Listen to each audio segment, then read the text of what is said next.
네, 안녕하세요. 트럼프의 이제 부통령 후보, 제이디 밴스, 뮌헨 안보회에서 얘기할 때, 그때는 이제 후보 되기 전이죠.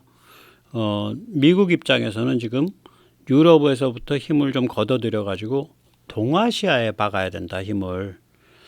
우리가 이제 절감을 못 하는데요. 동아시아라 그러면 여러 나라 가리키는 게 아닙니다. 동아시아 중에 서방 쪽 진영은 전부 다 서방으로 꼽혀요. 서방 선진국으로. 이상하게. 셋밖에 없어요. 한국, 일본, 대만. 거기만 동아시아예요. 필리핀은 동남아시아가 됩니다.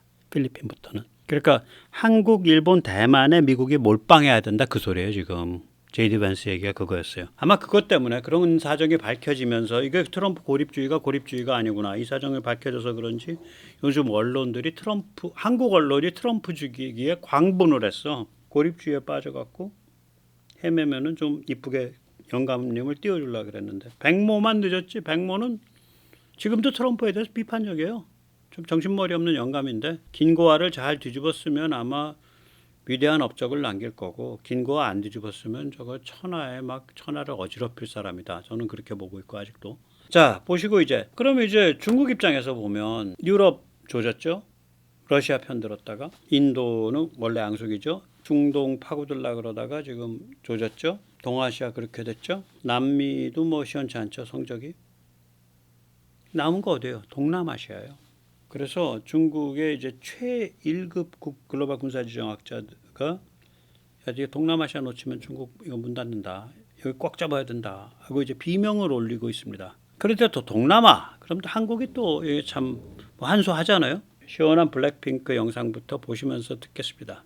6월에 공개된 솔로곡 락스타 뮤비를 블랙핑크의 리사가 방콕 차이나타운에서 찍었어요. 우리 리사 양이 아주 돈도 많아. 3시간 동안 차단하고 촬영을 한 다음에 이 지역에 종사하는 모든 사람한테 $540씩 쏜 거야. 이게 태국에서는 웬만한 사람 한 달 급여보다 세다 그러더라고요. 우리나라 돈으로 치면 200~300만 원씩 쏜 거예요. 모든 사람한테. 뭐 이 생각을 리사나 블랙핑크 측에서 하고 한 건 아닐 텐데 결과적으로는 뭐냐. 중국이 엄청 공들여온 광시 공정을 박살낸 거예요. 광시 공정이라는 게 뭐냐면 태국을 잡아먹는 공정이에요. 그걸 광시 공정이란 말은 제가 붙였고 그걸 광시 프로젝트라 그럽니다. 그러니까 광서선과는 상관이 없어요. 그러니까 서쪽으로 넓게 넓힌다라는 뜻에서 광시라고 부르는 것 같아요. 광시선과는 상관이 없고. 중국이 이제 보면 태국 어떻게 잡아먹을까? 침투, 또 침투, 회유, 또 회유, 강압, 또 강압 이렇게 믹스해서 잡아먹습니다. 이 블랙핑크 리사의 위협을 우리가 저게 무슨 의미인지 알으려면 중국이 타이에 얼마나 깊게 파고들어 있는지 봐야 됩니다. 그래서 그 타일랜드에서 중국의 그 광시 프로젝트를 태국 잡아먹기 프로젝트를 평을 할 때 외국에서 뭐라고 평하냐면 팬다 껍질을 뒤집어 쓴 승냥이다. The wolf in panda's clothing이라고 얘기를 합니다. 이거는 이제 그 공작 중에 영향력 공작, 인플루언스 오퍼레이션이죠. 일단 매스미디어 보면 여기서는 우리는 케이블 방송 중에 뭐 중국 무협 트는 거 뭐 이런 거나 좀 있고 몰라 뭐가 좀 들어가 있는지 모르겠는데 신화 타일랜드 신화사 타이어 방송이 있고요. 차이나 데일리가 있고요. 차이나 라디오가 있고요. 중국 안에서 틀어요. 망고 TV가 있고요. 글로벌 CAMG가 있고요. 탄센트가 있습니다. 그러니까 이건 제한된 방식이지만 그럼 무슨 뭐 케이블 채널 이런 걸 통해서 이런 게 쭉 나가고 또 중국의 유수 매체들과 컨텐츠 교류를 통해서 나가요. 타이어로 예를 들어 신화사 통신이 한국어로 컨텐츠를 제작했는데 KBS가 그거랑 컨텐츠 교류하는 거랑 똑같아. 그럼 우리 가만히 있겠어요? 그 일이 벌어지고 있는 거예요. 타이는. 뿐만 아니에요. 이 글로벌 CAMG가 타이 사람 내세워서 우리를 치면 KBS FM을 인수한 거야. Like FM을. 그 다음에 타이에 상당히 큰 매체가 있어요. 사노크. 이것도 인수했어요. 중국이. 그러니까 굉장히 깊게 파고들어 있는 거죠. 소셜미디어, 중국 쪽 소셜미디어를 많이 써요. 페이스북보다 더 많이 써요. 틱톡을. 그래서 틱톡에서 띄워져 가지고 신생 친중 정당인 카오클라라고 불리는 정당이 신생정당이 약진을 했죠. 최근에. 또 위챗도 많이 쓰고. 교민이 세죠. 인구의 15%가 화교고 이 화교들이 경제권을 장악하고 있죠. 그리고 화교 중 25%가 중국 관련 사업을 하죠. 그러니까 전체 인구의 2, 3%가 중국 관련 사업해서 먹고 사는 거예요. 큰 거죠. 역대 수상 중 53명이 화교계입니다.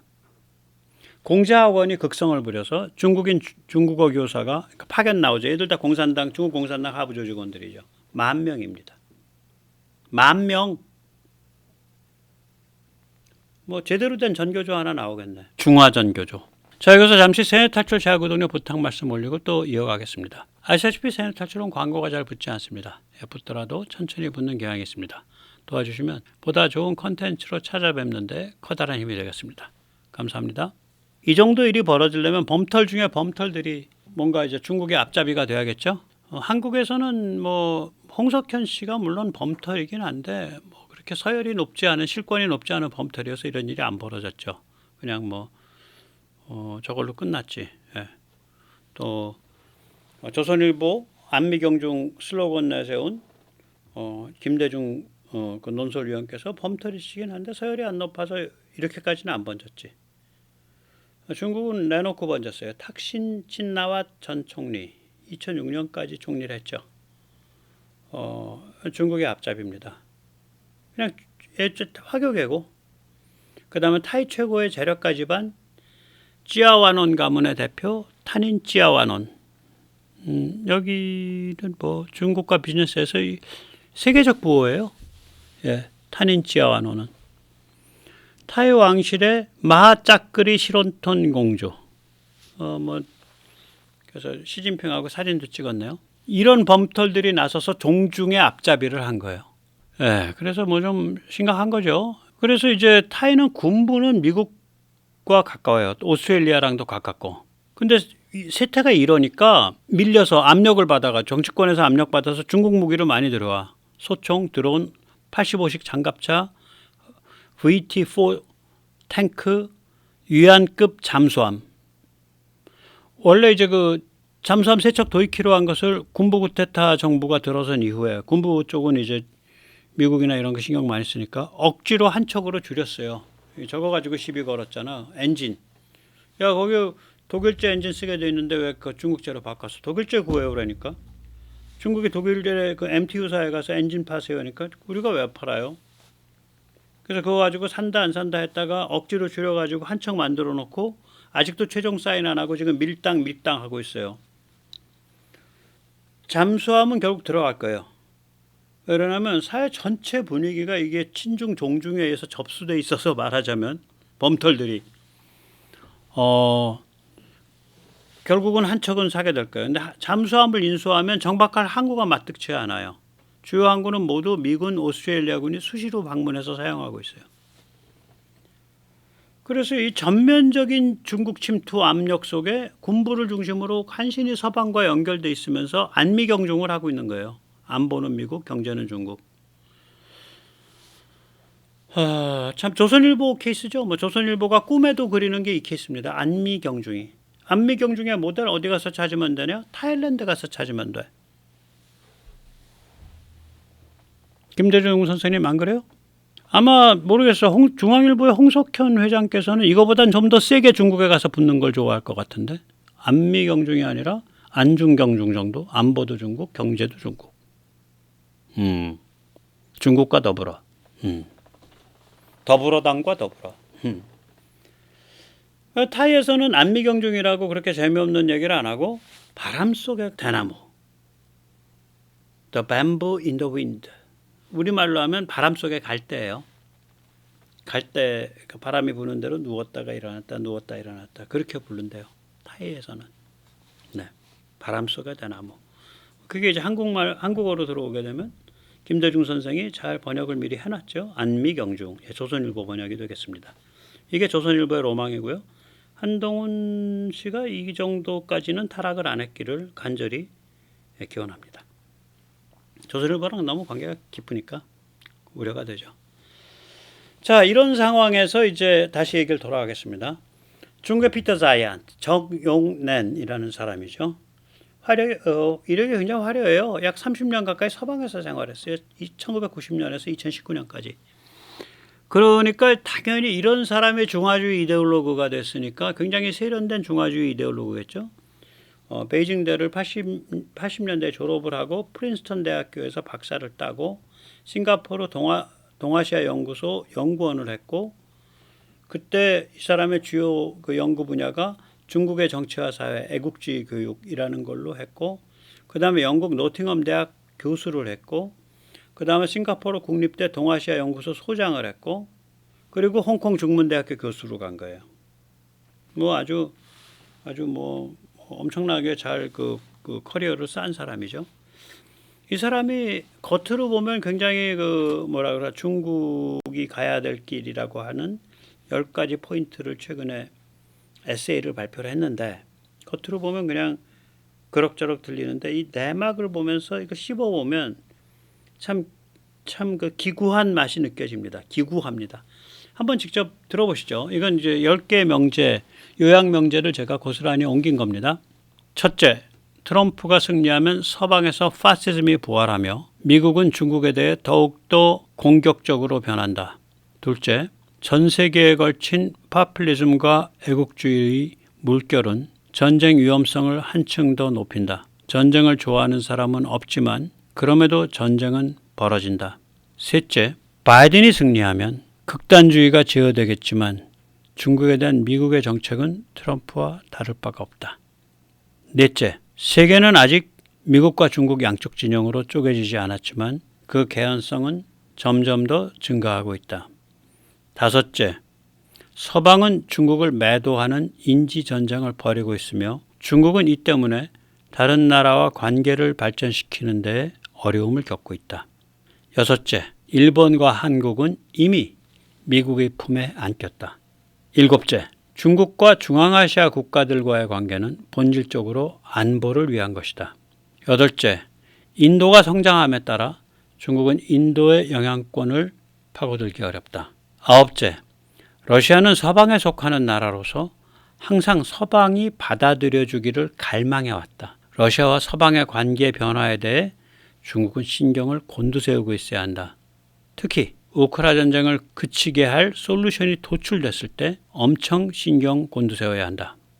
열째, 위에 든 9가지 이유 때문에 오직 동남아 국가들, 아세안 국가들과의 관계 강화만이 중국의 외교 정책의 중심이 되어야 한다.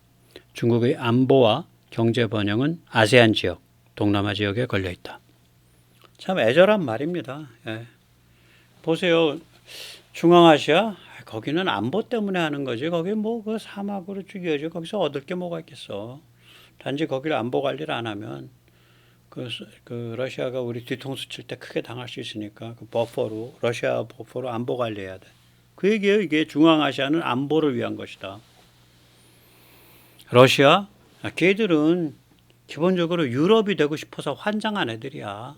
아까 페테르부르크란 도시 가봐. 그냥 유럽에 수천 년 동안 좋은 그 건물들은 다 카피해서 레플리카로 모셔놓은 도시 아니야. 그 얼마나 유럽이 되고 싶어하는 나라야. 유럽에서 가슴을 열고 훈훈하게 받아주면 홀랑 달려서 유럽 품 안에 가서 안겨. 그런 일이 이번에 우크라 전쟁 수습되면서 벌어질 수도 있어. 조심해야 돼. 러시아, 한국, 일본. 거기는 이미 미국이랑 깐부 먹은 데야. 더 말할 것도 없어. 인도양 동아프리카? 거기 못 나가. 거기 인도가 뒷받침하고 있고 인도가 힘을 얻어가고 있는데 어떻게 나가. 유럽? 우리가 저기 우크라 전쟁에서 저기 러시아 편 먹었기 때문에 유럽은 우리를 거의 원수같이 봐. 남미? 그 태평양 저기 15,000km 건너가서 그 안데스 산맥 만나서 뭐 하겠다는 거야? 남는 거? 동남아밖에 없어. 이거마저 놓치면 중국은 숨막혀 죽는 거야. 이 사람들아 정신 차려! 이 소리예요 이게. 저는 비장하더라고 이거 보면서. 그래서 제가 한시로 제가 옮겨봤습니다. 미국의 반중 노선은 강화되고 한미일 삼국 체제도 강화되고 인도가 인도양 일대 및 동아프리카를 막고 있고 러시아는 언제 배신 때릴지 모른다. 살 길은 오직 동남아에 있다. 미국 반중 점정강, 삼국 연계 쇠생로, 인도 강화 영내향, 로서와즉 구라파, 중국 활개 동남아. 중국 활개 동남아 이러면 이제 눈치채신 분들 있죠. 만국 활개 남조선이라는 구절이 있죠. 한 지금으로부터 한 5년 전쯤에 당대 최고의 무당 강정산 이 양반이 남긴 그 시 중에 재밌는 시가 있죠. 예. 그 마지막 구절이 세계 모든 나라가 그 번영하는 길은 남조선에 있다. 그때 남조선이란 단어도 없을 때야. 대한민국에 있다라 그래요. 그때 분단이 안 됐으니까 남조선이란 용어 자체가 없을 때인데 만국활개 남조선. 재밌죠? 도수룬통 구만리. 그러니까 그 지식과 정보와 그 교통이 지구를 뺑뺑뺑뺑 감싸고 도는 그런 세상이 될 거다. 아무튼 그 재밌는 시예요. 예. 뭐 어디서 영감을 받아서 이런 건데 그 만국활개 남조선에서 따서 중국활개 동남아. 예, 그렇게 되는 겁니다. 참 불쌍하죠. 예, 불쌍해요. 예. 그러니까 이게 중국 애국주의 그 담론가인데 이런 정도 처절하게 얘기를 한다고. 이게 예, 그렇습니다. 예. 우리가 이제 여기서 뭐를 알 수 있냐? 이 정용련이 진짜 하고 싶은 말은 뭐냐? 야, 중국 이러다 망해 이 소리예요. 이 필리핀은 화교가 지배하는 나라입니다. 그 봉봉 마르코스 얼굴 보세요. 화교 아니야. 마르코스랑 목숨 내놓고 싸워서 그 숨진 아키노 집안 얼굴 보세요. 아로요. 뭐 다 그 화교 얼굴이잖아 전부. 영화 장국영 씨가 나온 그 돌아가신 자살하신 그 배우 홍콩 배우 아비정전 보면은 필리핀의 그 부호의 사모님이 된 홍콩 출신의 미녀가 자기 어머니거든.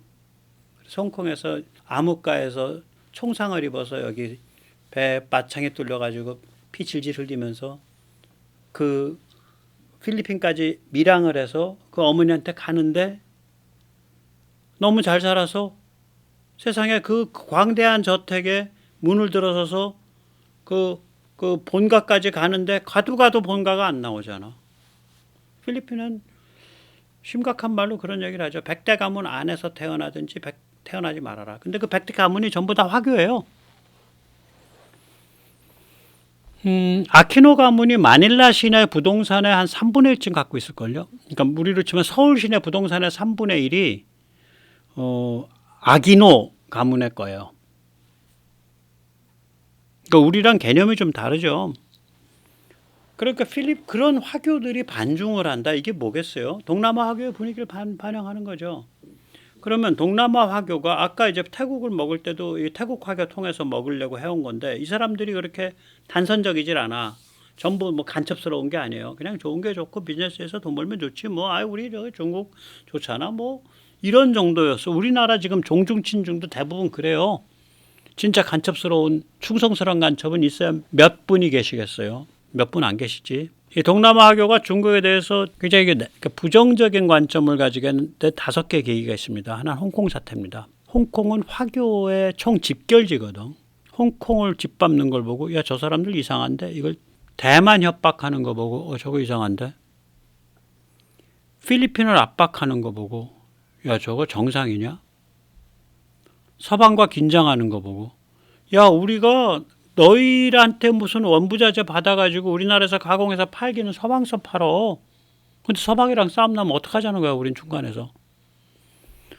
거기다가 메콩강. 지금 타이는요, 저렇게 중국한테 잡혀먹은 것 같아도 메콩강 가지고 엄청나게 중국과 긴장을 일으키고 있어요. 메콩강에 다 중국이 댐 때려 막아서 강물 빼돌리려고 그러니까 지금 싸움이 제대로 붙어 있잖아. 그러니까 장용래는 이런 거지. 야, 동남아를 못 잡으면 중국이 망하는데 지금 중국이 하고 있는 정책들이 하나하나가 전부 동남아를 적으로 돌리는 정책을 하고 있는 거야. 너희 정신머리 있냐? 라고 저는 장용련이 행간에서 말하고 있다고 생각을 합니다. 지금. 그런 의미에서 이 블랙핑크가 그 중국의 그 검은 마수가 깊게 들어와 있는 태국에서 제1도시 방콕에서 그 중에서 가장 활발한 차이나타운에서 블랙핑크의 리사가 저런 걸 찍었을 때 블랙핑크는 그런 생각이 없었을지 몰라도 그것이 가지는 사회적 의미는 중국의 태국 침투를 한류가 뭉개버리는 사건이에요. 저는 그런 일이 한류뿐만이 아니라 그러니까 어떤 그런 그 대중문화뿐만이 아니라 경제에서도 또 무기에서도 많이 일어나고 있다고 생각을 하고 또 그게 한국에 의해서뿐만이 아니라 원래 동남아에 뿌리를 깊게 받고 있는 나라가 일본이에요. 일본에 의해서도 일어나고 있다고 보고 또 요새 정신을 차린 미국과 오스트레일리아에 의해서도 일어나고 있다고 봅니다. 그래서 원래 이 큰 뿌리를 생각하면 지금 중국이 뭐 장악해내만에 이렇게 태국 침투했네 이제 소나기에 넣네만에 이거는 정말 그 피상적인 하나의 껍데기에 불과하다 그렇게 보고 있습니다.